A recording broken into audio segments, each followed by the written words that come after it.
Isang tanyag na Kristiyano na nagtatag ng Jesus is Lord Church. Ganyan nakilala si Brother Eddie Villanueva. Pero aakalain niyo bang kahit pala malapit sa Diyos, posible pa ring masubok ang pananampalataya? Alamin natin ang kwento ng Revival of Faith ni Brother Eddie sa ating balitang A to Z Holy Week Special. 27 ako eh. Very beautiful. Ito 42 lang. Very young. Meron mga apat na anak mo eh. Kaya nahirap ako. Yan, wala yung pala sa mga anak ko. Pag yung madaling araw na wala stress, alas 4, hindi na ako dulo. Minsan, sinusumpo ako ng iyak sa Diyos. Bakas pa rin sa mga mata ni Brother Eddie Villanueva ang pangungulila sa magkasunod na pagpanaw ng kanyang may bahay na si Sister Dory at anak na babaeng si Johnny, 4 na taon na ang nakalilipas. 2020 sa kasagsagan ng pandemya nang hindi inaasahang nalagasan ang kongresista at Jesus is Lord Church founder ng dalawang mahal sa buhay. Aminado si Brother Eddie na walang nagawa ang mga doktor at ang mga inialay na dasal na sana'y madugtungan pa ang buhay ng kanyang may bahay. Unexpectedly, namatay si Sister Dory. Despite of the assurance of the medical team, nag-remission yung kanyang lymphoma cancer sa pisngi. Nung ilalabas na namin siya, biglang nagkaroon ng heart attack.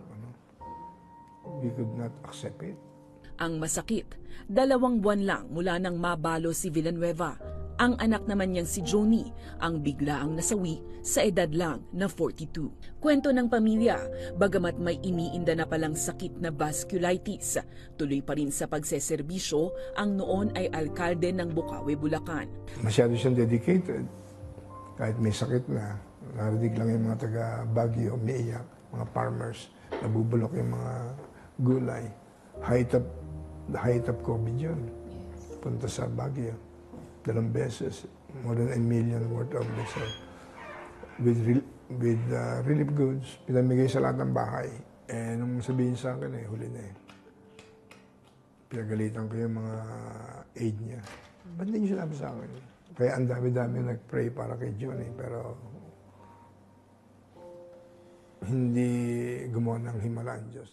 Kaya naman bagamat malapit sa Diyos bilang religious leader, hindi niya naiwasang magtanong kung bakit ito pinayagan ng Panginoon. Nisisip nga sarili ko nung una, kung hindi ko pinayagan maging politiko. Ang ganda-ganda ng cum laude sa UP yan, MBA sa Ateneo. Siya nagpa-unlad ng SOWI nung una eh. For the last 3 years, gusto ko nang mamatay. Gusto ko umuwi. Kasi wala na akong excitement sa buhay eh. I'm not hypocrite, pero wala na eh. Pero tunay ngang mahiwaga ang pagkilos ng Diyos sa buhay ni Brother Eddie dahil ginamit nitong instrumento ang kapwa Kristiyano para mapanumbalik ang sigla ng kanyang pananampalataya. In summary, ang message sa akin, number 1, tinanong ko repent. Repent.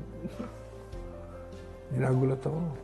I am an object of double tragedy. What must I repent? Nalaman niya siguro sa kanyang spiritual communion with God. I have been confessing to God, gusto ko na mamatay. That is a major sin that I should repent. So repent, Brother Eddie, because God is not yet finished on you. As a matter of fact, the Lord revealed to me to tell you, you will be used by God in a much, much greater way than before. Ang pagiging born-again Christian, ayon kay Brother Eddie, ay labas sa mga ritual ng relihiyon. Bagkus, ito ay patungkol sa malalim na ugnayan at pagkilala sa Diyos. Kung mahina ang faith ko, Barbie, bumalik na ako sa communism.